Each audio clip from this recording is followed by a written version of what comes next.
दोस्तों, मैं फराज मलिक। आज जो खबर मैं आपको देने वाला हूं, इस खबर को हमारे देश के हर एक नागरिक को जानना बेहद ज़रूरी है, क्योंकि हमारा जो महान मीडिया है वो ऐसी खबरें अपनी जनता के सामने कभी नहीं रखता। ऐसी खबरें जनता को कभी नहीं बताता जिन खबरों को सुनने के बाद हमारी जनता सरकार से सवाल पूछने लगे। क्योंकि अगर पता है इन लोगों को ऐसी खबरें जनता तक पहुंचेंगी तो जनता हमारी सवाल जरूर उठाएगी, सरकार से पूछेगी, तो उन खबरों को सुनाना ही नहीं चाहिए। लेकिन हम है ना यहाँ पर अपने देश के अंदर इस वक्त तेल को लेकर काफी हाहाकार मचा हुआ है। डीजल पेट्रोल को लेकर पेट्रोल तकरीबन शतक मार चुका है, डीजल भी बहुत ज्यादा महंगा हो चुका है, हाहाकार मचा है। लेकिन सरकार कह रही है कि भाई हम भी क्या करें, हमें तो बाहर के देशों से जो ओपेक देश हैं, जो हमारे देश को तेल देते हैं, जब वो हमें महंगा दे रहे हैं तभी हम अपने देश में महंगा बेच रहे हैं। लेकिन मैं अपनी पिछली 2 रिपोर्ट्स में आपको बता चुका हूं कि किस तरीके से भारत सरकार, केंद्र सरकार टैक्स लेती है और राज्य सरकारें टैक्स लेती हैं। पेट्रोल डीजल की जो कीमतें हैं उससे ज्यादा केंद्र सरकार टैक्स लेती है। तो अगर सरकार इस टैक्स को कम कर दे तो पेट्रोल डीजल काफी सस्ता हो सकता है, लेकिन ऐसा सरकारें नहीं कर रही हैं। अब गोदी मीडिया की तरफ से आपको ऐसी खबरें दिखाई जा रही हैं कि सरकार इस पर विचार कर रही है, पेट्रोल डीजल सस्ता होने वाला है, अच्छे दिन आने वाले हैं,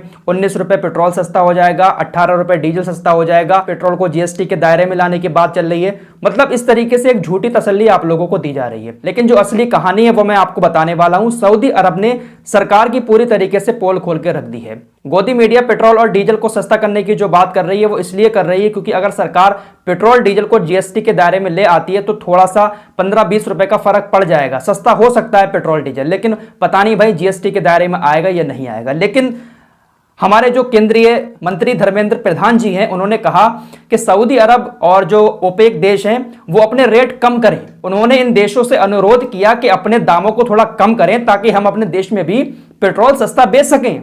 यानी इन्होंने पूरा आरोप लगाया जो ओपेक देश हैं, जो हमारे देश को तेल देते हैं, उन देशों के ऊपर कि ये देश जो है हमें महंगा तेल दे रहे हैं, आप थोड़ा अपने दामों को कम करो ताकि हम अपनी जनता को सस्ता पेट्रोल दे सकें, सस्ता डीजल दे सकें। लेकिन भाई सऊदी अरब की तरफ से आज पूरी तरीके से इनकी पोल खोल दी गई। अब कुछ लोगों को मेरी बात पर हो सकता है यकीन ना हो, लेकिन जो खबर है, जो रिपोर्ट है, वो पूरी की पूरी रिपोर्ट मैं आपके सामने रखता हूं और जो छपा हुआ है वही मैं आपको बताने की कोशिश करूंगा।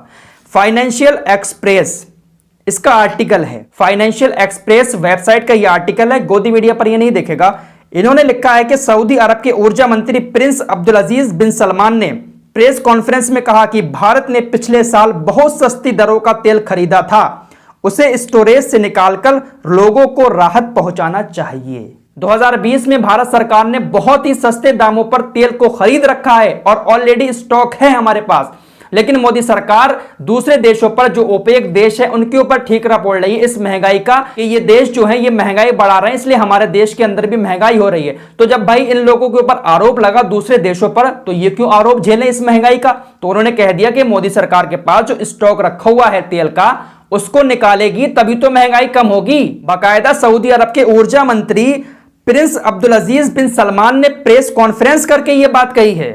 लेकिन हमारी सरकार यह बात कह रही है कि जब वो देश ही महंगा दे रहे हैं तभी हम अपने देश में महंगा बेच रहे हैं। और मोदी जी ने एक बार कहा भी था कि कांग्रेस इसकी जिम्मेदार है। कांग्रेस ने अगर पहले से स्टोरेज करके रखा होता, जो उत्पादन की क्षमता है, जो स्टोरेज की क्षमता है, उसको बढ़ाया होता पहले से, तो हमारे देश के अंदर इस तरीके के हालात नहीं होते। लेकिन आपके पास तो पहले से ही इतना डीजल और पेट्रोल रखा हुआ है, तो आप उसको क्यों नहीं निकाल रहे हैं? तो आप देख सकते हैं कितना सस्ता तेल हमारे यहां पर रखा हुआ है, स्टोरेज में रखा हुआ है, लेकिन भाई मोदी सरकार उसको निकाल नहीं रही है। अगर इसको निकाल दे तो महंगाई कम हो सकती है, लेकिन ओपेक देशों पर इल्जाम लगाया जा रहा है मोदी सरकार के द्वारा। इस पूरे मैटर पर आप लोग क्या समझते हैं? ये खबर आपको कहीं नहीं मिली होगी सुनने को, लेकिन हम बैठे हैं ना रिसर्च करने के लिए, तो रिसर्च करके हम ऐसी खबरें आपके सामने लेकर आते रहेंगे।